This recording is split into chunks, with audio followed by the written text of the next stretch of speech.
Bueno, mi nombre es Germán Burgos y ahora yo les voy a hablar de ciertos conceptos con su respectivo caso.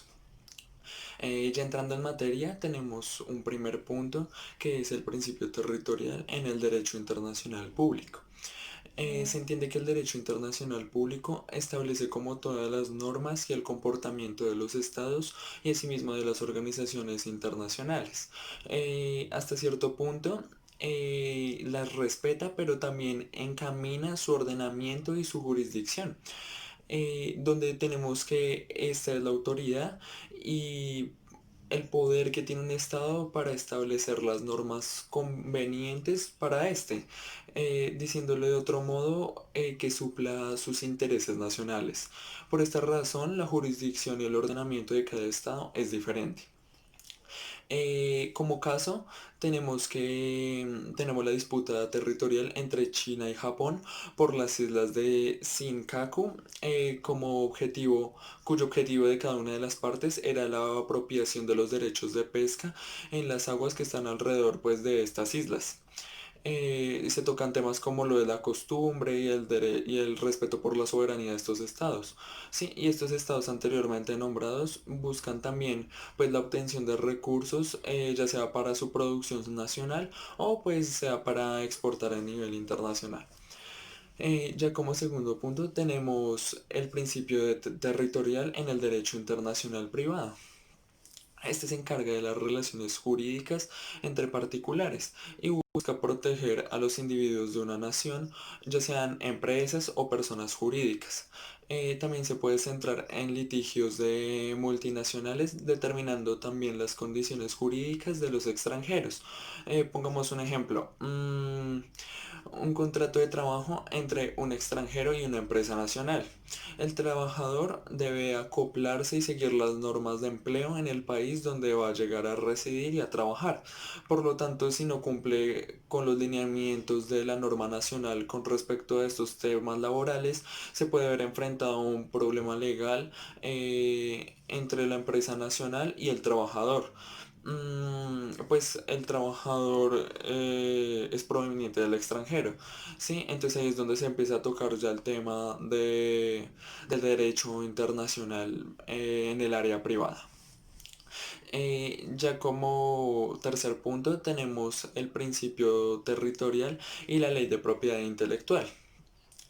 La función de esta ley es proteger los derechos de las personas con respecto a la creación, ya sea de planos, fotos, composiciones musicales, escritos, invenciones tecnológicas, por medio de patentes y de derechos de autor, lo cual tiene todo el sentido, pues porque es defender el esfuerzo de una empresa, de un individuo, de un estado que invirtió cierto tiempo, ciertos recursos al hacer esta creación.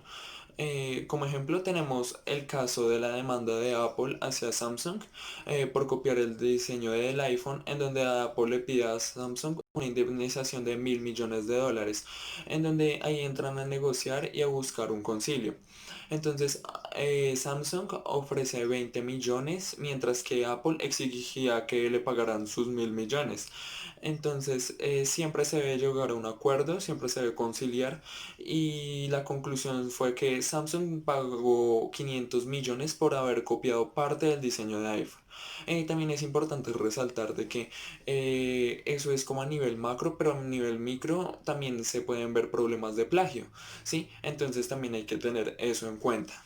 Como no poner una referencia, no poner ciertos aspectos que son importantes y que muchas veces se está quitando parte de de esos derechos de autor al uno no poner una referencia o una cita. Bueno, ya como cuarto punto tenemos los derechos de marca extraterritorial. Para comenzar, es importante entender que el principio extraterritorialidad se aplica en embajadas diplomáticas, buques. Entonces sucede exactamente lo mismo con una marca de carácter nacional. Esta marca, al proyectarse en el sistema internacional, a nivel internacional, debe estar protegida para evitar conflictos de plagio o de copia de la dicha marca en otro estado. Sí, entonces podemos poner un ejemplo de la empresa de Juan Valdés. Tiene una sucursal en Chile. Por lo tanto, al ser una marca extraterritorial, en Chile no pueden crear una empresa que venda café con el mismo nombre de Juan Valdés. Esto ayuda a evitar a que otros negocios se lucren a costa del nombre de esta empresa, del esfuerzo de esta empresa. ¿Mm? Ya como quinto punto tenemos la territorialidad de marcas registradas. Aquí es donde la marca se registra, ¿sí? Pero a un nivel regional o nacional. Es decir, que la marca queda registrada solo en la zona donde se realizó esta operación. Esto en función de proteger los derechos de propiedad industrial y productiva y para también evitar el riesgo de surgimiento de empresas que copien a la empresa pues ya registrada. También es importante tener en cuenta que estos registros no protegen a la empresa a nivel nacional. Por eso es que antes también estábamos hablando de los derechos de marca extraterritorial. Bueno, por eso es que es importante que los empresarios se proyecten y que también se prevengan. Esto en función de proteger pues de una mejor forma a su empresa. Además de que cuando una empresa registra una marca, queda registrada toda la vida, a diferencia de una patente que tiene una vigencia de cierto tiempo dependiendo pues del territorio en donde esta fue patentada. Bueno, como ejemplo tenemos al hipermercado veterinario Agrocampo, el cual tiene más de 300 avisos o negocios que se usan sin la autorización de la marca. Sí, de la autorización de ellos. Pero gracias a que esta marca está registrada, los negocios que copien o los negocios que usen el nombre de esta empresa lo tengan que dejar de usar y probablemente también tengan que pagar una sanción. Ya como sexto punto, tenemos los bienes globales, el derecho de los bienes globales. Los bienes globales en sí son aquellos que benefician a todos los estados, ¿sí? Así como a los individuos, es decir, a grosso modo, pues a la humanidad en general. Por eso se puede decir que son públicos y pues estos tienen que estar a disponibilidad de todos nosotros. Estos bienes tienen como la característica de que no se agotan. Por ejemplo, la seguridad internacional o la paz, porque todo ser humano debería gozar de este derecho. ¿Sí? También otros ejemplos está el conocimiento, la cultura y otros derechos que también están plasmados en la Organización de las Naciones Unidas. Ya como séptimo punto tenemos el universalismo y el territorialismo. De ahí se habla principalmente de agotamiento y esto hace referencia, por ejemplo, yo creo algo y lo comercializo. ¿Sí? Este principio de agotamiento establece que yo pierdo totalmente el control de ejercer que eso fue mi creación por comercializarlo. Porque todo el mundo ya tiene a su disposición ese objeto o esa creación que yo hice. Entonces, pues también en contraposición a lo anterior, a este principio, se tiene que existe el acuerdo de propiedad intelectual y otros muchos tratados que defienden esta propiedad intelectual.